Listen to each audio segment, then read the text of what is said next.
In the last session we have discussed about the laws of exponents.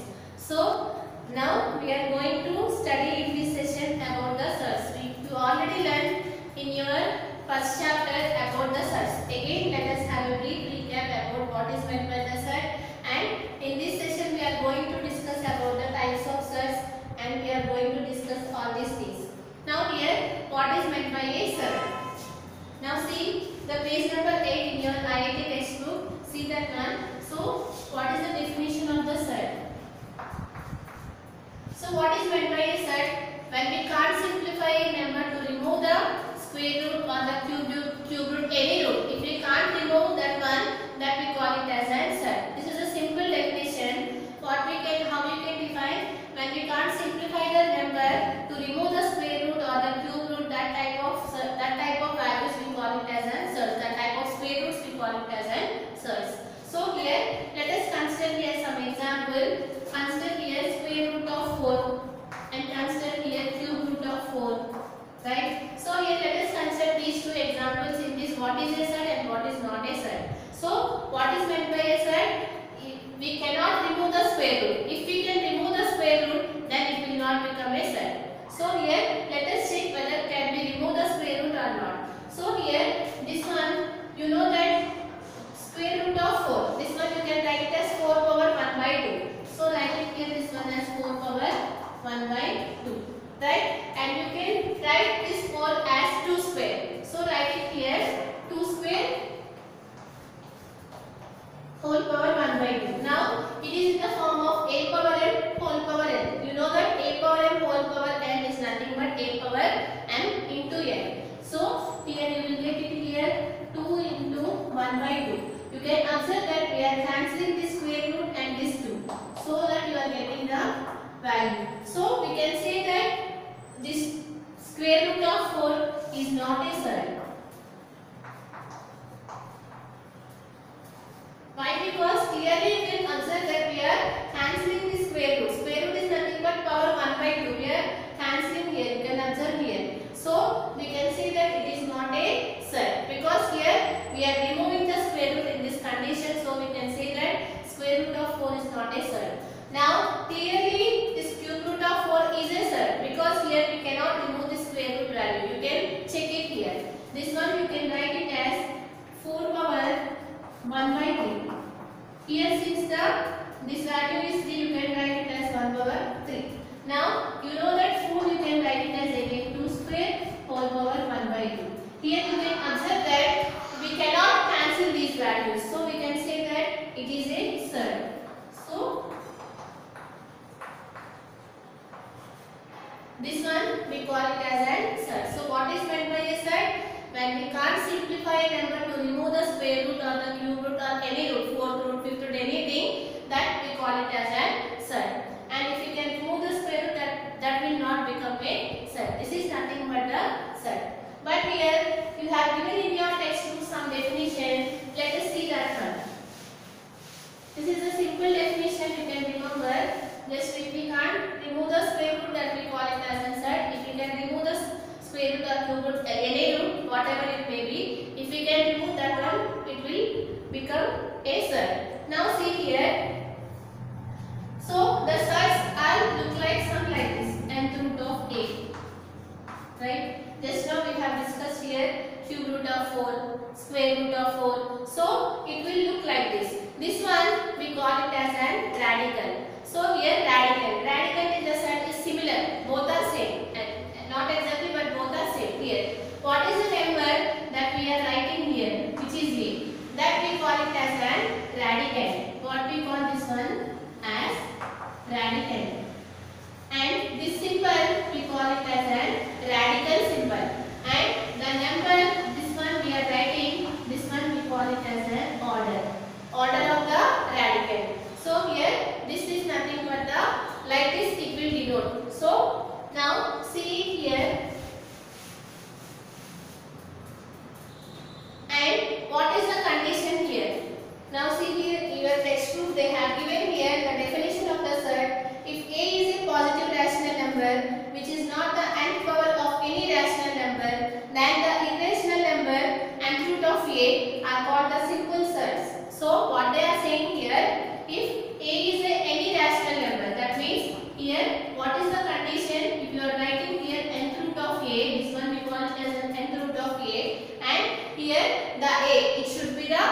positive rational number. What is the condition here? It should be the positive rational number. If it is a positive rational number, then only we can call it as an surd. And after that, what they are saying the definition: if a is a positive rational number which is not equal to the nth root of the positive rational number. What is the meaning of that? Here, just now I have defined what is meant by a surd. If we can't remove the square root, what will happen? What they are saying here: if a is a rational number which is not equal to the root of this one, that means here what they are saying here, if you can find if the root here is n, these two will be cancelled, right? What they are saying here, the power of a and here this root order should not be equal. So if it is equal, it will be cancelled, right? Let us consider here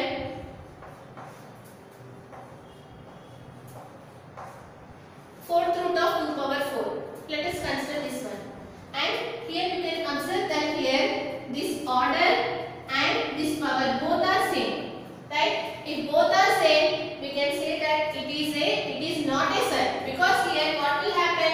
These two will get cancelled, right? This one you can write it as 2 power 4 power 1 by 4, and this one will get cancelled, and we are removing the square root, right? So here we are removing the fourth root, so we can say that it is not a surd. So the same definition they have given here. What they are saying here: if a is a rational number which is not equal to the nth root of the given power, so that means here if n is there, here n should not be there, then only we can say that it is a surd. So in simple words, we can say that when we can't simplify a number to remove the square root or the cube root or any root, that we call it as a surd.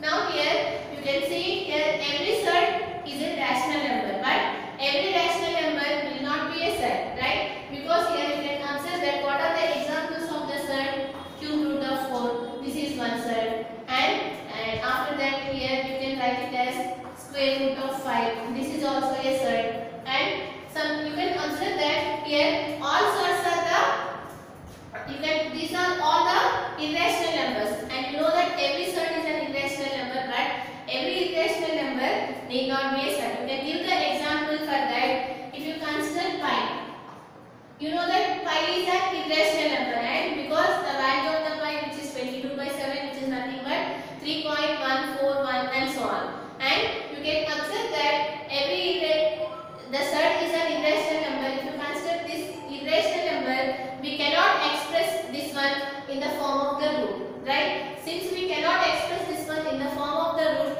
we can say that this is not a surd. So since it is a irrational number, but it is not a surd, so we can say that every surd is a irrational number, but every irrational number need not be a surd. Now see here the types of the surds.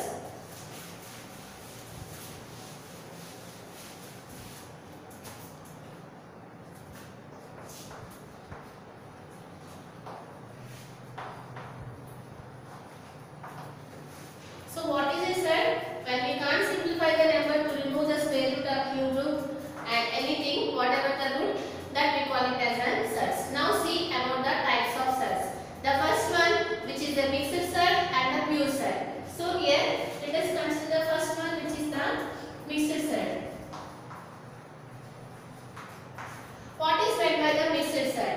If any surd is in the form of sum a plus or minus nth root of b. If the any surd is in the form of this one, that type of surds we call it as a mixed surd.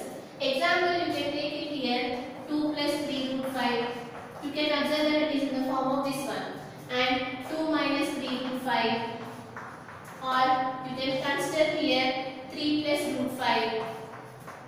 These are all the examples of the mixed surds. So what is meant by the mixed surd? A surd which is in the form of some a plus or minus nth root of b, that type of surds we call it as a mixed surds. So here a is nothing but the rational number. You can take here any of the rational number, and this is nothing but the mixed surd. You can take the examples here. These are the examples of the mixed surd. Now what is meant by the pure surd?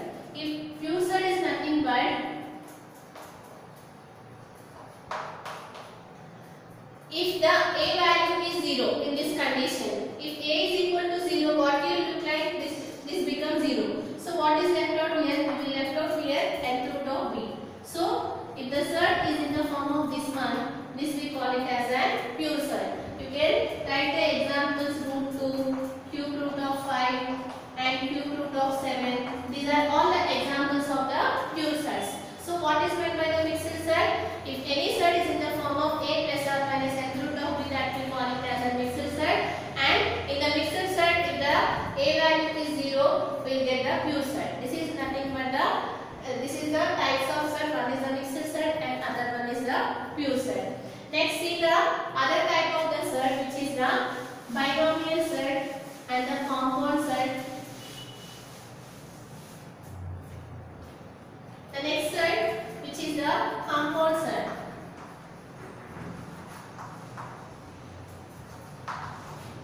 What is meant by the compound set? A combination, if you take the sum, addition, subtraction of a rational number and taking by more than two sets, the type of sets we call it as an what? Compound set. That means 2 plus root 3 plus root 5. This is one example of the compound set. What is meant by the compound set? It should contain some operation, whether addition, subtraction, multiplication, anything, and it should contain some rational numbers and it should contain more than two irrational numbers. The type of formation of the sets we call it as a compound sets. So here you can write it here the example 1 plus root 2 plus root 7. This is also one example of the compound set. So what is meant by a compound set? You can see here the definition they have given. A set which is the sum or difference of two or more sets. Right? So you can take the sum or you can take the difference of two or more sets. The type of sets we call it as a compound set. Now see the next set, which is the binomial set.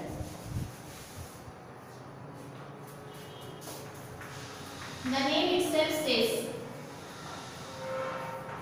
What is binomial set? It contains two sets, whether it may be addition or difference or anything. So here you can take it here. These are the examples of the binomial set. So you can see the definition here. A compound set consisting of two sets, right? Here it is a compound set, right? Because it contains more than two sets and consisting of two sets. Here you can observe that this is one set and this is one set and it is also two sets. The combination of two sets we call it as an binomial set. And after that they have given here the unit set.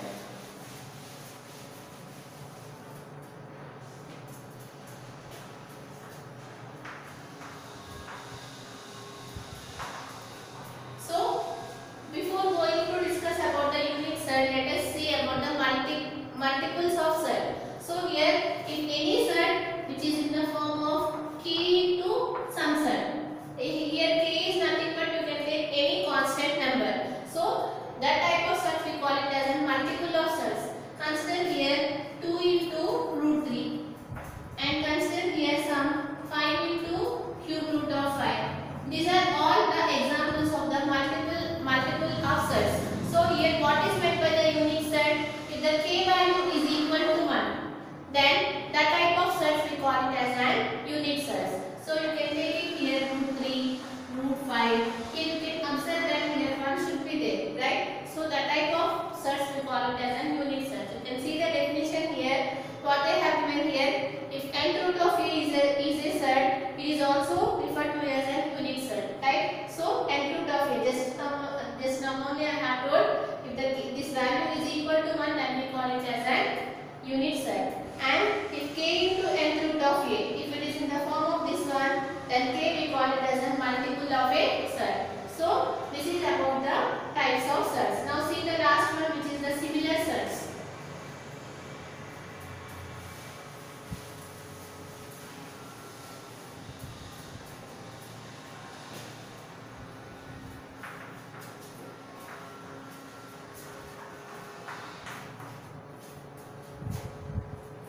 What are similar sets? Similar sets is nothing but, so what they have given, if two sets are different multiples of the same set, that means here you need to take the same set but the multiples will differ. So here consider here 2 root 2, 3 root 2, 5 root 2. You can observe that these are the examples of the similar sets because we are taking the same set here, but here the multiples are differing here. You can observe that 2 into root 2, 3 into root 2, 5 into root 2. These are nothing but the similar sets. So here consider one more example: 2 root 2, 3 root 5, and 2 root 7. These are the examples of the dissimilar sets, not similar sets, because you can observe that here the sets is not common here. Here root 2 is there, here root 5 is there, here root 7 is there. Here if you see the first example, you are taking the same set and you are taking the different multiples. This type of sets we call it as an similar sets. And here you can observe that we are taking the different sets. So here different roots. So we can say that it is an not similar sets. Now in this session we have discussed about the sets. What is meant by a set? When we can't simplify a number to remove the square root or the cube root or any root, we call it as a set.